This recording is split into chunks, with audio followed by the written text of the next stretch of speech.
नमस्कार दोस्तों, मैं Pooja Sachdeva PSSM blessing audio team Delhi से आप सबके सामने हमारे प्यारे पितामह पत्री जी द्वारा लिखित पुस्तक कर्म सिद्धांत की ऑडियो नंबर 18 में पाठ कर्म योग से आगे की जानकारी दूंगी।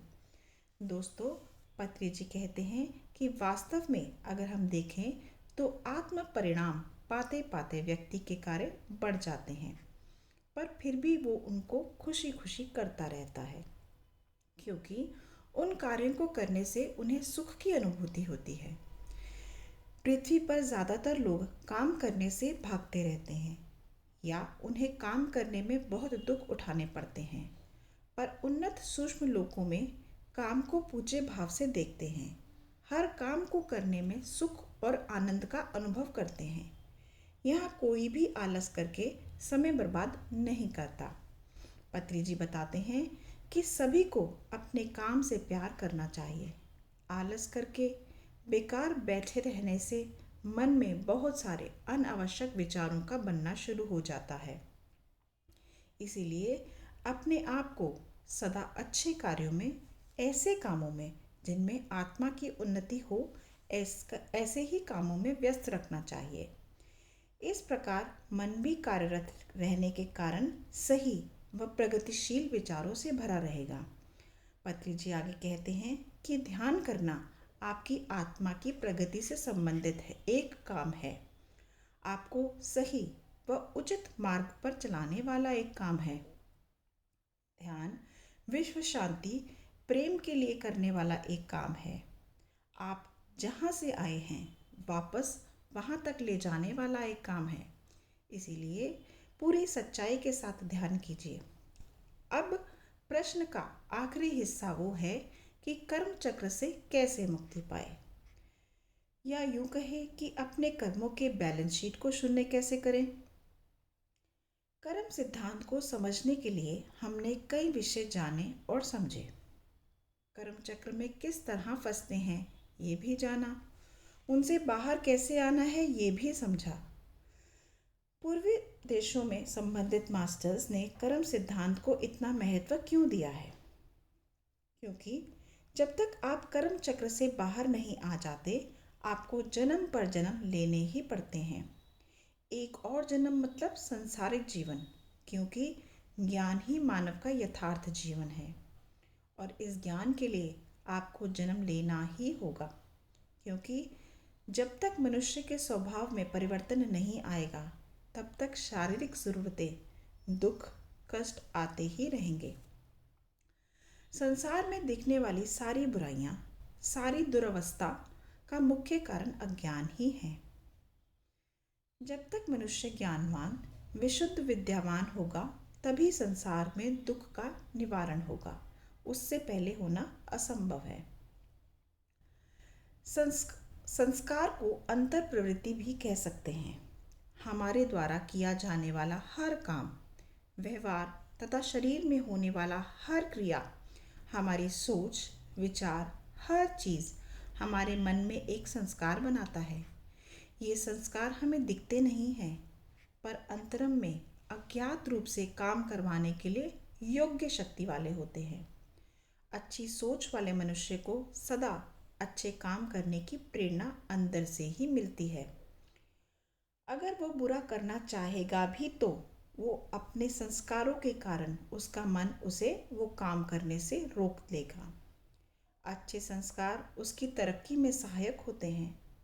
मन में स्थित संस्कार के कारण ही हमारी स्थिति, गति हर क्षण परिवर्तित होती रहती है। इसीलिए हमेशा अच्छी सोच ही रखें।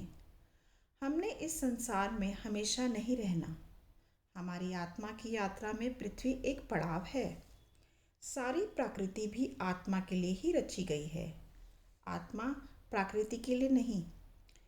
सांख्य सूत्र में इसी तरह बताया गया है। पुरुष ज्ञानवान होकर मोक्ष को प्राप्त करे, इसीलिए ही प्रकृति की रचना हुई है। हम ही प्रकृति हैं। इस तरह की अटैचमेंट्स में पड़कर हम मोहित हो रहे हैं, और इन्हीं अटैचमेंट्स के साथ जब हम जन्म लेते हैं तब मन में यही प्रांगण संस्कार बन जाते हैं और हम उनके गुलाम हो जाते हैं। और यही संस्कार हमारी आज़ादी छीनकर हमें बंदी बना लेते हैं और फिर गुलामों की तरह काम करवाते हैं। कर्म योग का सार ये है कि गुलामों की तरह ना रहकर अपने जीवन को जियो। स्वार्थ रूपी कर्म आचरण भी दास का ही कर्म आचरण है। सत्य कर्म का प्रमाण ये है, प्रेम के साथ किया हुआ हर कार्य आनंद प्रदान करता है।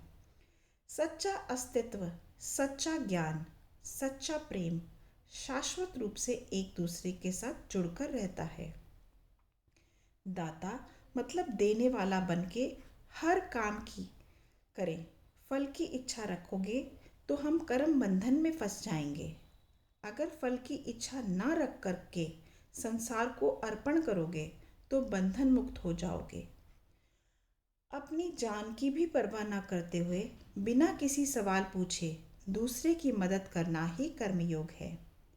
हजारों बार भी अपमानित होने के बावजूद भी सामने वाले से कोई सवाल नहीं करना। ना ही ये सोचो कि मैं बहुत महान हूँ, बहुत महान काम कर रहा हूँ। इस तरह के विचार कभी सपने में भी न लाओ। एक कर्म को करते हुए उसी समय दूसरे कर्म पर लक्ष्य नहीं रखना चाहिए। हर आश्रम धर्म को सही तरीके से निभाते हुए फल की इच्छा को बगैर पालन करने से ही महाउन्नत आत्म अनुभव हो जाएगा। फल की इच्छा न रखने वाले को सारे कर्म एक समान ही महत्वपूर्ण लगते हैं। आत्म स्वतंत्रता पाने के लिए वे सब उन्हें बहुत ही आसान दिखाई देता है। तत्व विचार ही निसंशय हर मत या धर्म का सारांश है। उपकार पाने के लिए इस संसार की रचना नहीं हुई। इस संसार में कुछ भी बुरा नहीं है, सब कुछ अच्छा ही है। हर व्यक्ति अपने आप में ही एक दुनिया की रचना करता है। उसको उसकी मनोस्थिति के अनुसार, उसके दृष्टिकोण के अनुसार जीवन अच्छा या बुरा नज़र से आता है। स्वयं सिद्ध इस तरह कुछ भी नहीं है। धन्यता दाता को मिलती है, मतलब जो देता है उसी को सफलता मिलती है, दान लेने वाले को नहीं। इस तरह की मूर्खता भरी चर्चा बंद कर देनी चाहिए। संसार आपकी या मेरी सहायता के लिए नहीं बैठा है। फिर भी हमेशा दिल लगाकर अच्छे काम करते रहने चाहिए। इससे में ही हमारी भलाई होगी। परिपूर्ण होने के लिए यही एक रास्ता है। हमारे वातावरण में अच्छे और बुरे दोनों ही प्रकार के स्पंदन भरे होते हैं। मन से निकलने वाला हर भाव, इमोशंस खुद को स्वीकार करने योग्य मन से मिलने तक स्पंदित होता रहता है। इस प्रकार खुला मन रूपी दरवाज़ा उन भावों को तुरंत स्वीकार कर लेता है। दोस्तों, आज के लिए इतना ही। बाकी की जानकारी हम अगली ऑडियो में करेंगे। धन्यवाद।